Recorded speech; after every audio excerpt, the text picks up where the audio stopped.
Hello and welcome to the Ice Guys, brought to you by the National Hockey Now Network. This is the show that takes you into the world of the National Hockey League. Every game, every day, from a betting perspective. With pro sports handicappers, Ian Cameron, Alex B. Smith, and various guests from the world of hockey and sports betting.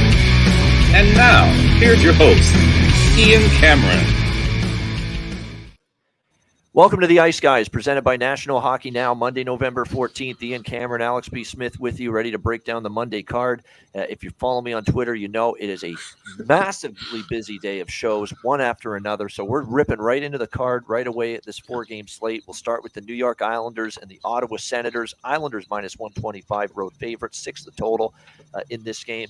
I said on Saturday, I thought Ottawa was in a good spot. I like the value you got with them, minus 120 or so at Philadelphia to finally break out, snap the losing streak, and they did just that with a nice victory in that game, 4-1 over Philly. I think it was the best game Cam Talbot's played in his short tenure with the Ottawa Senators as well. He was very sharp in net.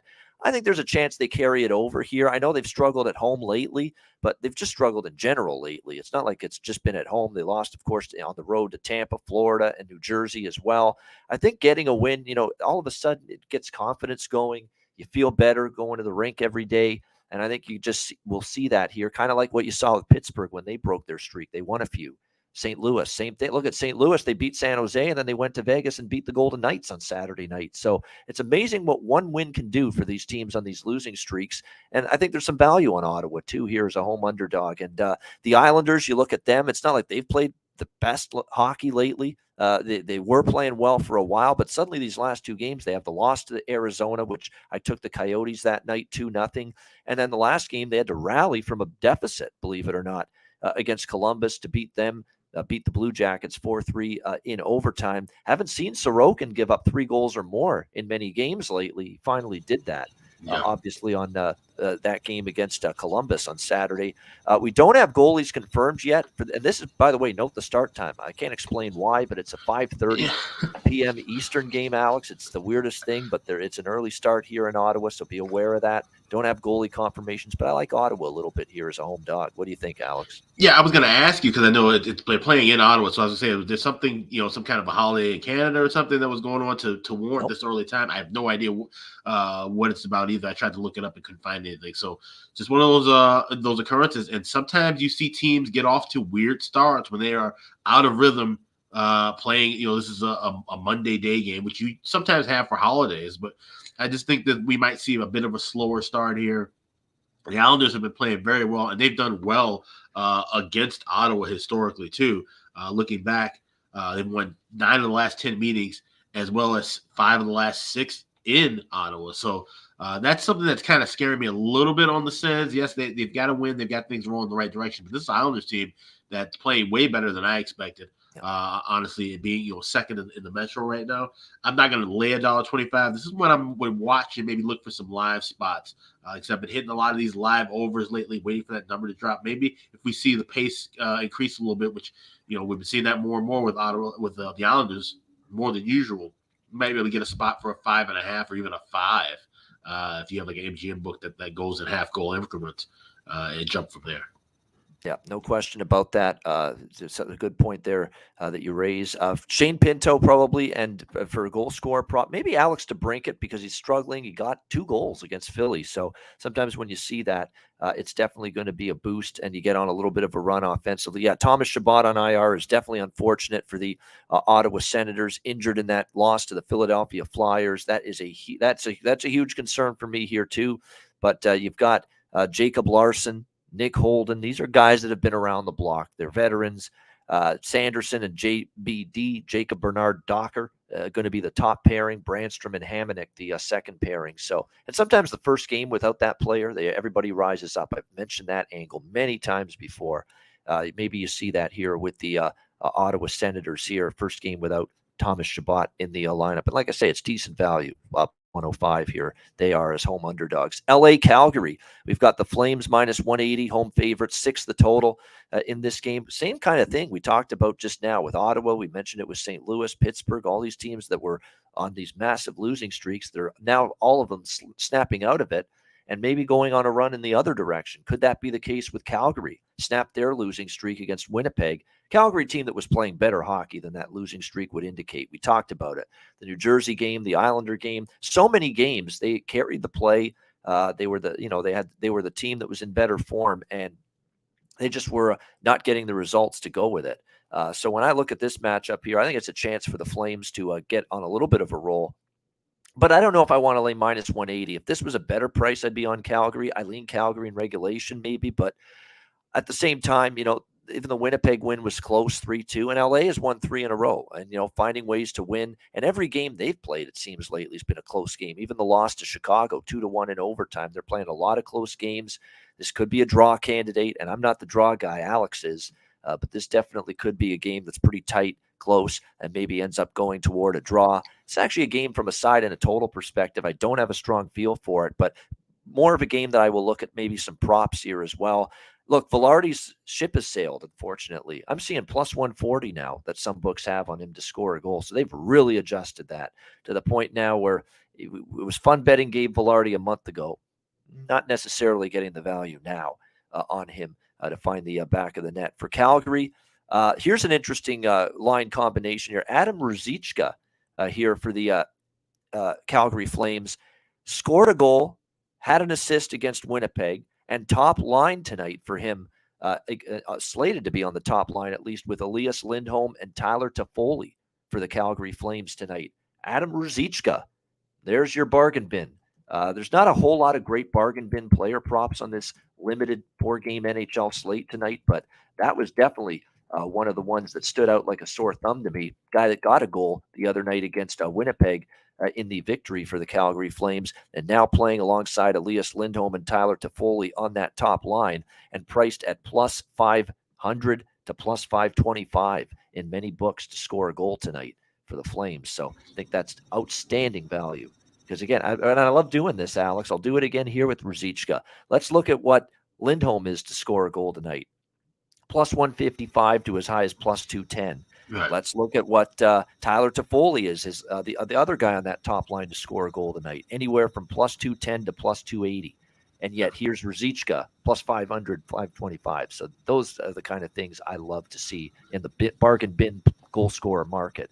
Alex, what do you think here, Kings Flames? And it lends credence to what I kind of talk about with player props too, looking at those players that are in the top echelon of the odds and looking at those points over 1.5. So if you like Ruzicka to score, well, maybe Toffoli or one of those guys, they get the assist, they get a goal later. Now you're over your 2. So that's what I said that, they correlate really. When you look at a player stepping up in a big role, you want to get those top line mates to get those points and assist marks, and you can combine those for even a bigger value. But as far as this game goes, these are two teams that for some reason or another don't really like each other. It seems like it's been like that for a very long time. Every time these two teams play together, they've been really chippy.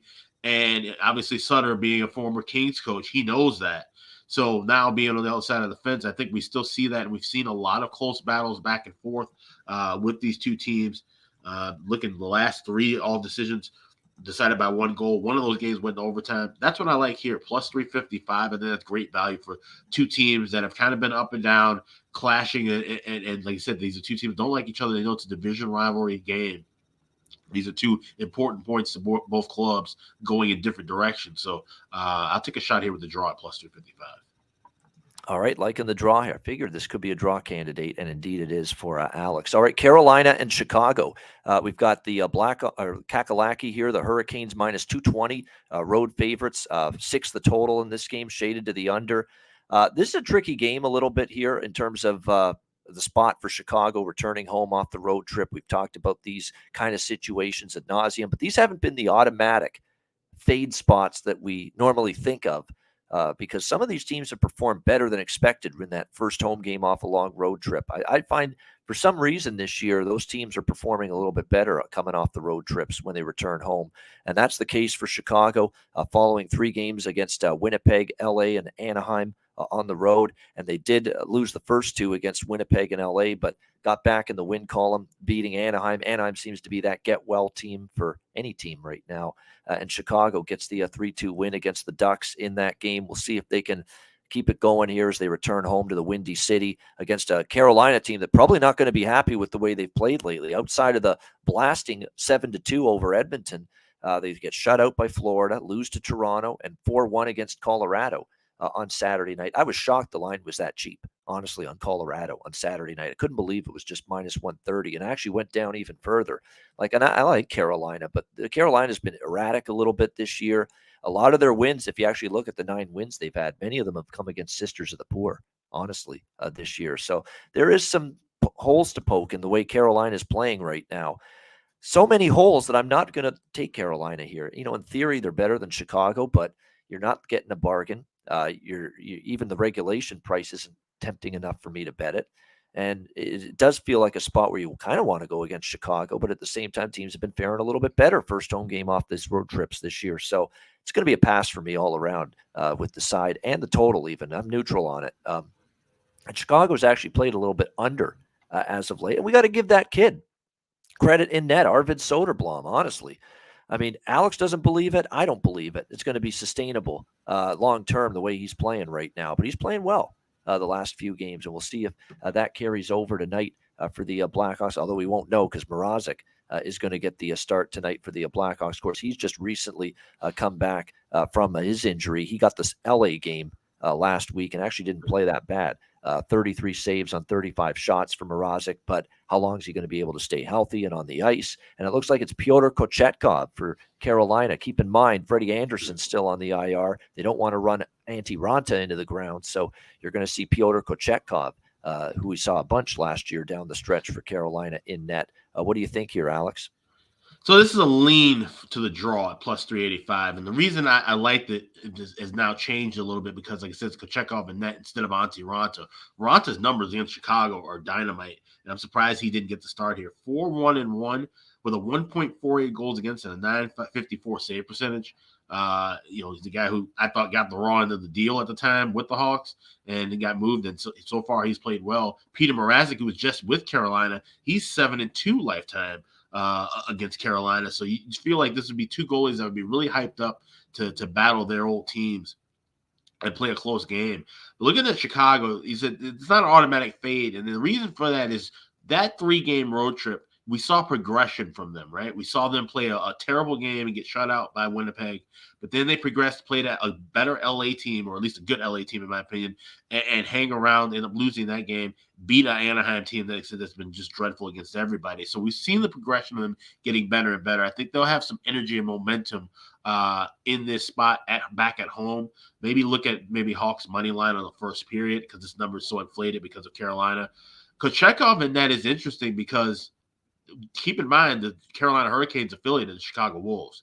You're going to see a lot of these jerseys in that crowd tonight over on the west side, and they'll be cheering on Kochetkov and they'll be cheering on the Hurricanes. There's a lot of Wolves fans that actually do not like the Blackhawks going back to how that franchise started. So it's always interesting whenever a Wolves affiliate plays at the United Center. It's almost a not fully split crowd. I have seen that once before, way back in the old days, but it'll definitely be a lot of Hurricane supporters there more than people think.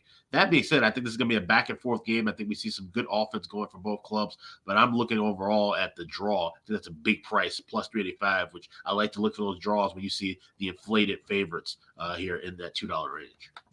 No doubt. And if you actually look at Carolina, they had 3 overtime or shootout games in a row, late October into November. Since then, though, even though they haven't had any overtime or shootout games beyond regulation, 5-3, 3-1, 3-0 with an empty net, 4-1 against Colorado, but they've still played, relatively tighter games, and Chicago's definitely done that.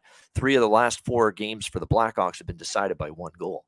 So flirting with overtime in every game. And even the one that didn't almost got to overtime with Anaheim over the weekend. So the draw could be worth a look. And Stefan Nason, I'm mentioning him again at Chicago Wolf, of course, last year with them. Top line tonight, elevated by Rod Brindamore. Will be playing alongside Andrei Svechnikov and Sebastian Aho on the top line tonight for Carolina. Plus 325 he is to score a goal in this game tonight And again, that power play point prop with him, because a lot of his damage has come with the man advantage, is worth a look. It hasn't cashed yet, but now on the top line and even more power play minutes, still getting one or either PP1 or PP2. He's going to be used on one of them for sure. Definitely worth a look. Stefan Nason, the undervalued prop guy tonight, in my opinion, for Carolina. That's probably somebody I would honestly take a shot with as well. Like I said, he's a guy who helped win the Calder Cup in Chicago, had, liked his time there. So getting bumped to the top spot and, like I said, actually playing in front of a crowd of people that'll be supporting them, he might be live to get a goal, definitely at plus 325. Yeah, definitely good price as well. All right, final game of this Monday card: St. Louis Blues, Colorado Avalanche. We got Colorado minus 190, home favorites, 6 the total in this one. Look, why not? Why not? Why not? Why not take another shot for me with St. Louis here tonight? And that's what I'm going to do at plus 170. Look, the 2 in a row, including a very good Vegas team. Now, part of the win against Vegas was they were very good defensively. Binnington was great in the third period to preserve the lead, and it was a bad spot for Vegas. Brutal situation and spot for them, scheduling-wise. You're off that long 5-game Eastern road trip. You swept it. You went 5-0. The last game of that road trip, Alex, think about what game it was. It was the Buffalo game. You're all hyped up. You got former Golden Knights playing against the Sabres, former Sabres playing against the Golden Knights. I mean, it was just one of those games. Everybody was amped up for it, and it completed a 5-game sweep. Thursday night, you're back home playing St. Louis 48 hours later on Saturday night, and it's definitely the kind of spot where you can get tripped up. And that's exactly what happened for Vegas on Saturday night, losing to St. Louis. So I don't want to give St. Louis all the credit for winning that game, but nevertheless, they have played better in snapping the losing streak. I think when you look at this game, it's just a big price now to be laying with Colorado. I was fine with laying the price with Colorado against Carolina. Minus 130, I thought was very reasonable. They have won 4 in a row. They played some solid hockey, but the fact remains, even with the wins, the 4 straight wins, the injuries are mounting. The cluster injuries on the blue line are predominant right now with Colorado. Byram, Girard, Curtis McDermott, they're all out. So we know this team's got tons of depth on the blue line. But, at some point that's going to start to show up, because now you've got Devon Taves, Cale Makar, Eric Johnson, and Josh Manson, your 4 regulars that are still in the lineup and on the blue line. Now you got to put in, a few more journeyman names like Andreas Englund and Jacob McDonald, who are going to be on that blue line tonight for the Colorado Avalanche. So, this is where your depth is tested a little bit. And new defensive pairs. What's that mean? It means new communication has to be ironed out. And that could lead to some breakdowns, could lead to some issues at the defensive end. It's also why I like the over in this game as well. I mean, I always say cluster injuries on the blue line equal goals, and more goals usually. So I like over the total, and I'm going to ride St. Louis one more time. Playing with the house's money now after taking them against Vegas at plus 200. Got a little momentum, got a little bit of positivity on their side. And I don't doubt for a second the St. Louis Blues will always be amped up to play Colorado, given their playoff history. Any chance they get to, try to make amends and beat this team. I know they're frustrated with some of the history they've had the last couple of years against the Avs. You should get an amped up St. Louis Blues team tonight. So I like the dog here, live dog, and I also like over 6 in this game with those injuries, like I said, on the blue line for Colorado. What do you think here, Alex? Blues Avs? Yeah, I love this over at 6, and I'm surprised I thought for sure we were going to get 6.5. I still would have played it over. You look at the history, like I said, these two teams going back and forth in some heated playoff battles, division rivals. They just truly don't like each other. 9-3 the last 12 meetings to the over, and those 3 that didn't go over, they easily could have in the postseason. Those games 1 and 2 in that playoff series.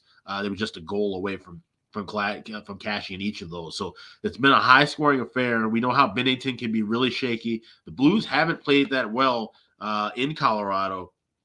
4-10 the last 14 meetings, 6-18 the last 24 meetings overall. So Colorado seemed to have had that number, but like I said, the injuries piling up on the blue line. I don't know who's going to win this one, but I think we're going to see goals going back and forth. So give me the over 6. All right, liking the over as well, Alex, here with the Blues and the Avs. And definitely, and the thing is, Binnington shaky numbers at times against the Avs. Georgiev in net for Colorado. Georgiev's been really good. 7-2 win-loss record for Colorado with him in net. Georgiev, 2.66 goals against, 924 Sabres. He's actually played quite well, but we'll see if that carries over to the game tonight. It's apparently there's some questions in MDR24 saying that Ronta projected. Now, this is actually a beat reporter that from rotowire.com as Kochetkov confirmed, and it was a beat reporter that said he was first off the ice, leading to indicate he's going to start. So we have to assume it's Kochetkov right now. There's nothing that would indicate otherwise right now. No, I see. Yeah, Pyotr Kochetkov first goalie off in morning skate, but then it says Antti Ronta confirmed at goalie post. Okay. So Ronta got off the ice first, but Kochetkov got off the ice first, but Ronta wanted to get extra work in on the start day. Maybe, But although you did say it's puzzling they wouldn't start Ronta given his track record. Given his track record and history against the Hawks. So, I mean, like, my play stays the same. I like to draw either way. Yeah. But, I mean, if you like looking at the over, for example, maybe want to hesitate to heat back a little bit. Yeah, definitely that being the case. All right, great stuff. There you go. That is the Monday card. I told you it would be a short show. We'll rip through it. It's just got to be that way today, unfortunately. We like to, I'd like to give you my 10-minute spiel on every game like I normally do on every show, but can't do it today. I mean, I got to get a little bit of a bite to eat in before the next show, so that's another thing. So we'll get back to it with a full, in-depth, take our time type of deal tomorrow on Tuesday with the show. We've got a big card, 9 games tomorrow in the NHL on Tuesday. So looking forward to breaking that down. A reminder, patreon.com/Ice Guys, sign up too. Great content there, just $10 a month, tons of bonus content as well. Let's get to best bets to wrap up this show. Alex, what do you like for best bet? Yeah, we'll go right back with that Avalanche and Blues over 6. You get that minus $1.10. About as high as $1.15. I think that's a great price for two teams that do not like each other, and they've been scoring goals left and right against each other. 9-3 to the over in the last 12. Let's go St. Louis and Colorado. Over 6 minus $1.10 is the best bet. All right, St. Louis, Colorado over 6, best bet for Alex B. Smith with the Blues and the Avs over the total. My best bet, you know what? I'm going to go to the same game, but I'm going to go to the St. Louis Blues side. I'm going to take the dog here. It's not, and I like the over too, but I'm going to go with the St. Louis Blues here. At a nice price, you can get as high as plus 170 in some spots with the Blues here. Just because of the fact they've won 2 in a row, it's positive momentum. It's the Avs a little bit vulnerable on the blue line, no question about that. And a chance here, I think, for St. Louis to have a shot at the very least to knock off the Avs here in this game tonight, even though, like I say, the Avs have won 4 in a row. 2 of those were against lousy Columbus, though. Keep that in mind. Nashville's pathetic right now, struggling. And Carolina has been a little bit more disappointing this year in their last win. St. Louis, I think at this price, worth a look. And the short card, 4 games. It's actually one of the games I like the most, believe it or not, is this one. St. Louis, see if they can reward me again like they did on Saturday night. Blues plus 170 against the Avs, my best bet for this Monday card. That'll wrap up this edition of the Ice Guys. Thanks to everyone for joining us. Hit the like button on the way out. A reminder, the Ice Guys is live 7 days a week, Monday to Friday, 2 p.m. Eastern, Saturday and Sunday, noon Eastern. If you can't watch the show live, download the Ice Guys podcast in audio form on all major podcast platforms, Google Podcasts, Apple Podcasts, Spotify, Stitcher, iHeartRadio, Amazon Music, and more. Download the Ice Guys podcast when you can't watch the show live. For Alex P. Smith, I'm Ian Cameron. Have a great Monday. Enjoy the games and good luck. We'll talk to you again tomorrow on Tuesday for another edition of the Ice Guys presented by National Hockey Now.